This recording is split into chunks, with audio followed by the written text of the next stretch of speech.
हम लोग अपरिमेय संख्याओं का संख्या रेखा पर निरूपण पढ़ रहे हैं। क्या पढ़ रहे हैं? किसका? अपरिमेय संख्याओं का। तो इसमें आप पहले पढ़ चुके हो वर्गमूल 2, वर्गमूल 3 और वर्गमूल 5 का संख्या रेखा पर निरूपण हम कैसे करते हैं। ठीक है, अब इसमें हमने जब हम वर्गमूल 2, वर्गमूल 3, वर्गमूल 5, वर्गमूल 4, वर्गमूल 6 के संख्या रेखा पर निरूपण करते हैं तो हम देखते हैं कि धीरे धीरे हमारा जो ये इस तरह का डिजाइन बनता जाता है। ऐसे ऐसे डिजाइन क्या होता है? बनता जाता है। इस डिजाइन को क्या बोलते हैं? इसको क्या बोलते हैं? वर्गमूल सर्पिल। ये वर्गमूल सर्पिल बनाना बहुत ही आसान है। इसके लिए आपको करना क्या है? 1 सेंटीमीटर की नाप या 1 इंच की नाप या उससे ज़्यादा की नाप, जितनी नाप आप इधर ले रहे हो उतनी ही इकाई की नाप में आपको यहाँ पर लंब बनाना है। क्या बनाना है? लंब बनाना है। और फिर इसको हमें यहाँ से जोड़ देना है। क्योंकि जब हम जानते हैं कि अगर हम एक इकाई यहाँ पर लिए 0 से लेकर के मान लो 1 तक हमने एक इकाई सेंटीमीटर, एक इकाई लो या 1 सेंटीमीटर लो या 1 इंच लो, जितना नाप हमने लिया है उतना ही नाप का हमको यहाँ पर लंब बनाना है। एक इकाई इधर था और एक इकाई इधर, ठीक है। और इसको जब हम यहाँ पर जोड़ते हैं तो ये कौन सा त्रिभुज बनता है? कौन सा त्रिभुज बना? समकोण त्रिभुज, क्योंकि हमने यहाँ पर लंब बनाया है तो समकोण त्रिभुज बना। तो समकोण त्रिभुज में पाइथागोरस प्रमेय का प्रयोग होता है ना। ये कौन सी भुजा हो गई? आधार, और ये लंब, और ये भुजा कर्ण। तो अगर हमने लंब और आधार एक एक लिया है तो पाइथागोरस प्रमेय क्या कहती है? कर्ण का स्क्वायर बराबर लंब का स्क्वायर प्लस आधार का स्क्वायर, है ना। तो जब हम कर्ण का स्क्वायर, लंब का स्क्वायर हम क्या ले रहे हैं? 1 का स्क्वायर, और आधार भी हमने 1 लिया है तो 1 और 1 ये कितना हो गया? 2। तो कर्ण का स्क्वायर आया 2, तो कर्ण कितना हो गया?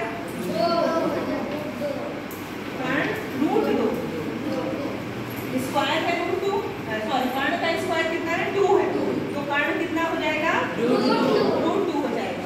तो कर्ण का मान √2, यानी कि अगर हम एक लंब और एक आधार ले रहे हैं तो हमारा कर्ण होता है √2, ठीक है। इसी के आगे जब हमको ये हमने √2 बनाया, जब हम ये संख्या रेखा पर दिखाएंगे तो इसको हम डिवाइडर से चाप लेंगे और चाप हमारा जिस बिंदु पर काटेगा वह √2 होगा। संख्या रेखा पर वहाँ पर हमको मिल गया √2, ठीक है। अब जब हमें √3 बनाना है तो √3 इसी के ऊपर बनेगा। √2 की लाइन पर ही हमको √3 बनाना है। तो क्या करेंगे?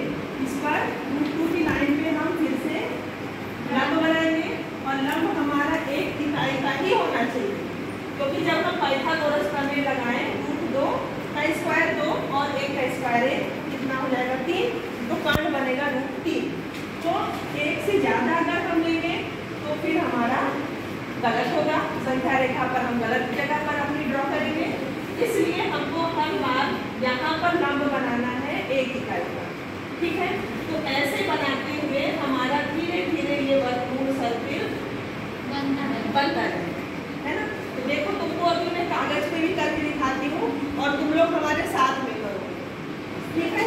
चलो शुरू करो, तुम लोग अपना शुरू करो और हम बताते हैं करके कैसे करना है।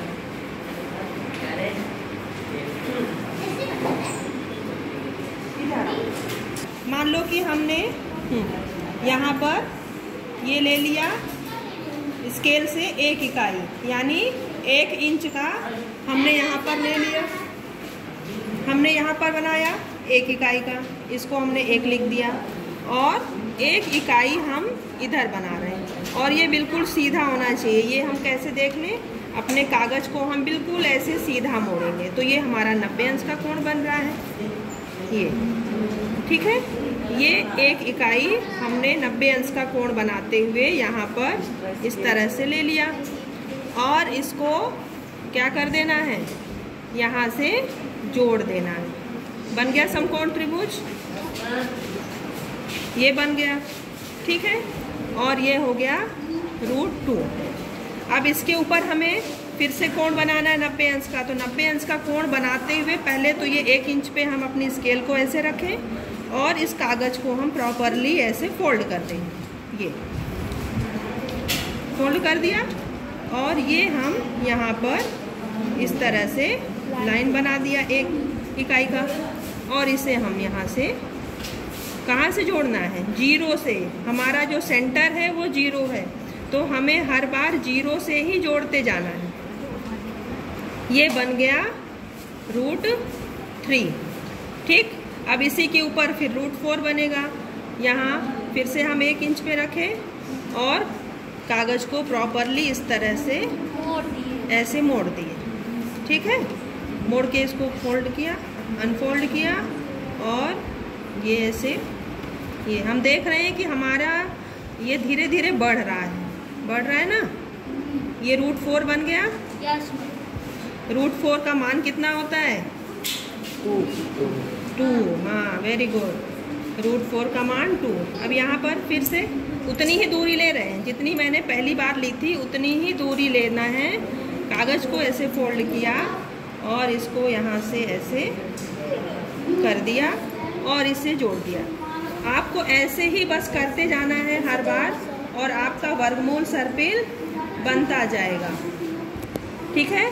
तो चलो अब आप लोग भी शुरू करो बनाना। Yes ma'am. हाँ, ये बहुत अच्छा बनाए हो, वेरी गुड।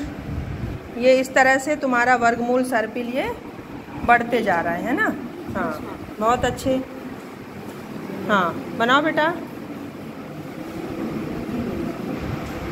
समान दूरी पे लेना है, बराबर।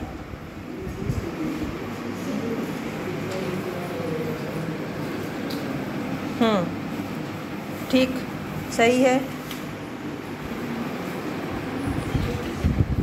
सभी लोग कागज़ पे इस तरह से वर्गमूल सर्पिल की रचना करोगे।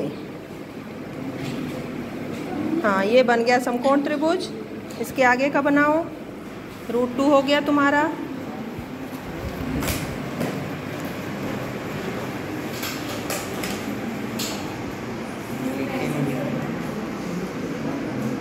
देखें बेटा। Very good. इसमें मान लिखते चलो। 1 कितना लिए हो, √2 कहाँ पे है, √3 कहाँ पे है, उसका नाप भी लिखते चलो। हाँ, बहुत अच्छे।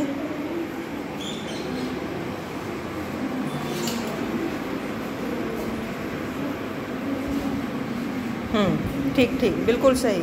अब इसके ऊपर √3 बना लो।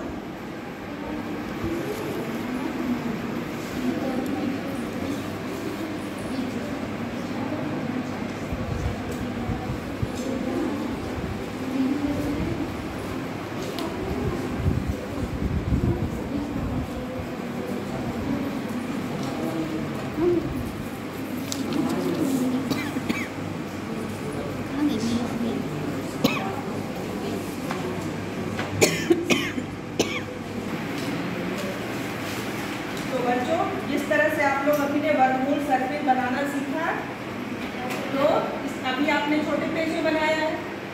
छोटे पेज में आपका √8 या √10 तक ही आ पाएगा, है ना।